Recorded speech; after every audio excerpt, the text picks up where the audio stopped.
I didn't expect Christmas dinner to end with me lying on the floor. One second I was pulling out a chair, and the next my stepfather's hand was on my shoulder, shoving hard enough to knock the breath out of me. He glared down and said, "That seat belongs to my real daughter. Get out." The room froze. No one moved. No one spoke.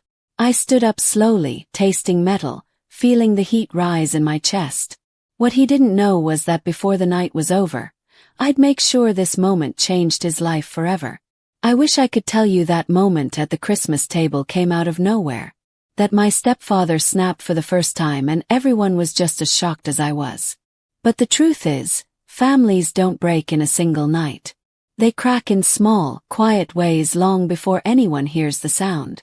I've lived with him since I was 13. My mom married him after a whirlwind year of dating, calling it her chance at a fresh start. For her it probably was. For me, it meant learning to shrink myself in the very house that was supposed to feel safe. He never yelled, never cursed. He didn't need to. His silence was sharp enough. A raised eyebrow here, a tight smirk there. A comment about real family dropped exactly when he knew it would land. Mom always brushed it off. "He's trying his best. You're too sensitive. You read too much into things." I heard those lines so many times they became background noise, like the hum of the old heater in my childhood bedroom. By the time I reached my 20s, I'd perfected the art of taking up as little space as possible. Holidays were the worst. An entire house decorated like a magazine spread, but every room felt colder than the winter outside. His daughter, Brenna, had the spotlight. She didn't do anything wrong. She just existed in the light he made for her. And I didn't. Still I kept coming back. Not for him but for my mom. Because some part of me believed that if I tried hard enough, if I stayed long enough, maybe she'd finally see me instead of the version he painted. This Christmas was supposed to be simple. Dinner, gifts, forced smiles. I even rehearsed polite answers in the car on the drive over just to avoid giving him anything he could twist into attitude. But the tension hit the second I walked through the door. He barely looked at me. My mom handed me a plate without meeting my eyes. Brenna was already sitting at the end of the table, the seat I had taken every year since middle school. I should have recognized the setup. When he pushed me, it didn't just knock me down physically. It knocked down the last illusion I'd been clinging to, that staying quiet would protect me. As I straightened myself, brushing pine needles off my sweater, one thought settled in like ice. Enough. The room went silent after he pushed me. But the silence wasn't protective. It was the kind people use when they're waiting to see how much humiliation you'll swallow before you make things uncomfortable for them. My mom gasped, but not in the way a mother gasps when her child is hurt. It was the sharp inhale of someone embarrassed that the moment wasn't staying neatly under the rug where she preferred it. She reached for a napkin like she could erase what just happened with a swipe of linen. "Leora, sweetie, just sit somewhere else," she whispered, eyes darting between me and him like I was the one who started this. Brenna stared at her plate, pretending to adjust her bracelet. She wasn't cruel, just too used to being the girl worth defending. I pulled myself up, palms stinging from hitting the hardwood. My stepfather didn't even flinch. He stood over me, shoulders squared, hands still gripping the back of the chair he'd ripped from me. His voice cutting through the tension. "I said what I said," he repeated. "This seat belongs to my real daughter." Real. That word burned more than the fall. I straightened my sweater, forcing my voice to stay level. "You could have just asked me to move." He smirked, a small satisfied curl of the lips. "You never listen unless someone makes it clear." There it was. The truth. He never bothered to hide. He didn't want me corrected. He wanted me humiliated. My mom rushed in with a shaky laugh. "Let's not ruin Christmas, Leora. There's a chair by the window." The chair by the window. Far from the table. Far from the conversation. Far from being part of this family. I felt my pulse thudding in my ears. For years, I convinced myself that enduring moments like this was easier than confronting them. That keeping the peace meant keeping the family together. But staring at him, at my mom, at the quiet complicity of every person there, I felt something shift. Not rage, not even hurt, just clarity. I walked to the kitchen instead of the window seat. My hands were trembling as I reached for my coat. My mom followed after me, whispering, "Don't make a scene." I turned to her, the words leaving my mouth before I could stop them. "He pushed me in front of you, and you're worried about a scene." She blinked, stunned into speechlessness. Behind her, I could still hear him laughing quietly with Brenna like nothing had happened, like I was nothing. That was the moment, the exact second I felt the break. Clean snap inside me. I didn't yell. I didn't cry.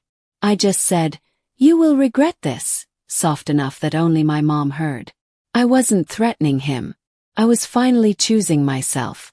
I drove home that night with both hands clenched on the steering wheel, the Christmas lights blurring through my windshield like smeared watercolor. I wasn't crying.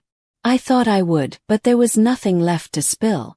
Just a steady, focused quiet, like my mind had finally stopped negotiating with pain it had learned to tolerate. My phone buzzed once, then again, then non-stop. Again. Then Brenna. Then Mom. I didn't answer. Let them sit in the silence they'd insisted I accept all these years. When I got home, the house was dim, except for the glow above my kitchen sink. I hung my coat and stood there for a long moment, fingers pressed against the counter, replaying the shove in my head. The shock of the floor meeting my palms, my mother's whisper, "Don't make a scene." His voice echoing behind her like an iron gate slamming shut. "Real daughter." The words clung to me like frost. I boiled water for tea just to have something warm in my hands. The steam rose soft and ghost-like while a different kind of resolve settled in my chest. He wanted to remind me of my place. He wanted to shrink me down so small I'd disappear from the frame of their perfect holiday picture. Fine. I would disappear, but not in the way he expected. I opened my laptop, not to rant, not to send a furious message. I pulled up old documents, payments, bills, agreements. Every piece of paper my mom had ever asked me to help organize over the years.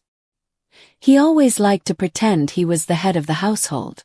But half the responsibilities that held that house together had my fingerprints on them. I just never pointed it out. I wasn't looking to destroy him. That wasn't my goal. I wanted something far more precise: accountability. I reviewed everything with a detached calm I'd never felt before. The heating repairs he put in my mother's name but never paid. The credit cards he used that she covered without complaint. The house maintenance he neglected even though he insisted he handled everything. Patterns reveal themselves when you finally stop apologizing for noticing them. By the time the clock hit midnight, I had outlined exactly what I needed to bring forward. Not to punish him, but to protect the person who kept choosing him over me without understanding what she was risking. I closed the laptop and exhaled slowly. Tomorrow morning his world would tilt. Not because I broke anything, but because I finally held a mirror to the things he'd spent years stepping over. And he wouldn't see it coming. He woke up at sunrise. I know because the first call came at 6:12 a.m. I didn't answer. I was standing at my kitchen counter, pouring cereal into a bowl, the morning light brushing across the tile floor like nothing extraordinary was happening. My phone kept buzzing against the wood. His name. And Mom's. Then his again. By the time I sat down, there were 9 missed calls. By the time I finished breakfast, there were 17. By the time I tied my shoes to leave home, the number had grown to 26. I didn't check a single voicemail. Instead, I drove to a small office in the north end of Northbridge, a place I'd visited only once before years ago when I helped my mom sort out a minor issue with her insurance. The attorney there remembered me instantly. He had kind eyes and a voice like gravel softened with time. "What brings you in today, Leora?" I slid a folder onto his desk. "I need help making sure my mom understands what she's financially tied to, and what she isn't." He opened the folder, flipping through the documents I had organized overnight. Statements, repairs, maintenance, costs she had covered while he insisted everything was his responsibility. Nothing illegal. Nothing dramatic. Just a long, steady trail of a woman carrying weight a man pretended he lifted. The attorney exhaled slowly. This is a lot. Does your mother know any of this? No, I said. Because he never let her see the full picture. And she never asked. He nodded, thoughtful. And what do you want to do? I want her to know the truth, I said. I want her to understand what she's been protecting at my expense. He tapped his pen twice against the folder. We can request a meeting. Neutral ground. Lay out the information calmly. Nothing confrontational. Confrontation already happened last night, I said quietly. This is clarity. He nodded again. You're not trying to destroy him. No, I said. Just the version of him she thinks she knows.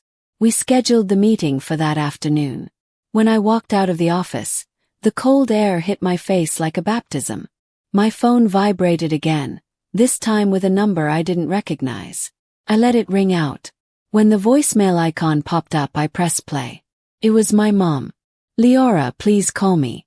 He's upset. He said you're trying to cause trouble. I don't know what happened last night, but we need to talk. I deleted it. Not out of anger. Out of exhaustion. She still didn't understand that what happened last night wasn't a beginning. It was a culmination. By noon, the missed calls had climbed to 33. I spent the rest of the morning at a small cafe across from the attorney's office, warming my hands around a cup of coffee, watching frost melt down the windows.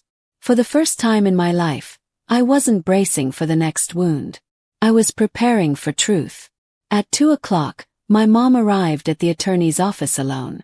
She looked tired. Her scarf was slightly crooked. Her eyes were rimmed with red, like she'd been crying for hours. She walked toward me cautiously, like I might disappear if she approached too fast. Leora, she whispered. Why are we here? I gestured to the conference room. You'll understand in a moment. When the attorney spread the documents across the polished table, she stared at them with the kind of confusion that slowly turns into fear.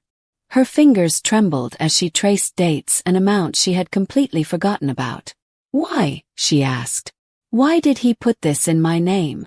The attorney answered gently. Legally, he couldn't qualify. Your credit carried these obligations. You've been responsible for most of the household expenses. She blinked rapidly. But he told me he handled everything. I didn't say a word. I didn't need to. The attorney continued. Nothing here is illegal. But it does show a long pattern of financial dependence that has left you vulnerable without realizing it. Mom leaned back, hand covering her mouth. I had no idea. That was the moment.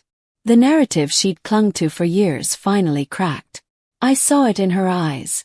The loyalty she defended, the tone she used to silence me, the excuses she recited on autopilot.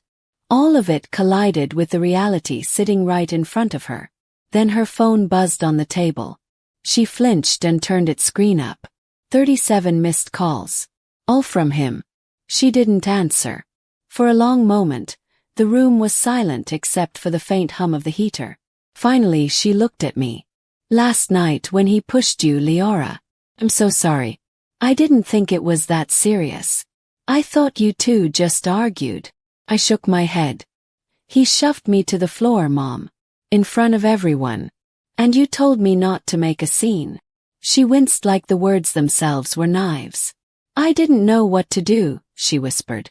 He gets angry when I confront him. I thought keeping things calm was better. Calm for who?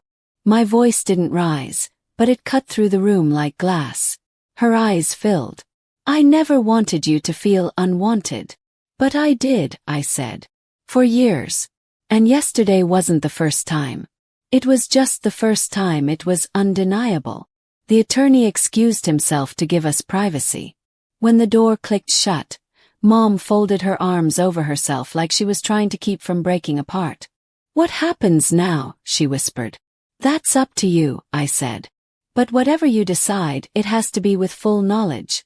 Not the story he tells you. Another buzz. Her phone lit up. 41 missed calls.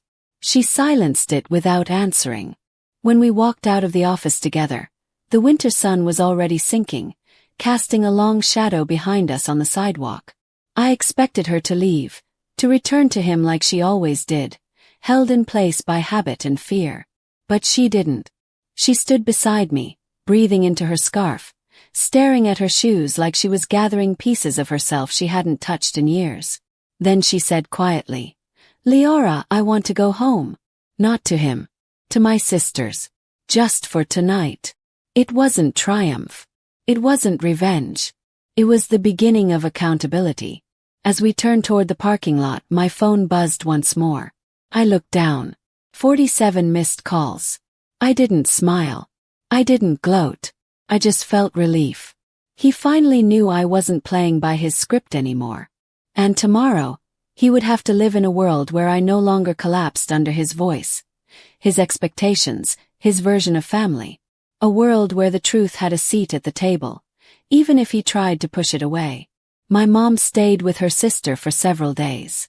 I didn't check on her constantly, didn't hover, didn't try to direct her choices. For once, she wasn't leaning on him or expecting me to smooth things over. She was simply sitting with the truth.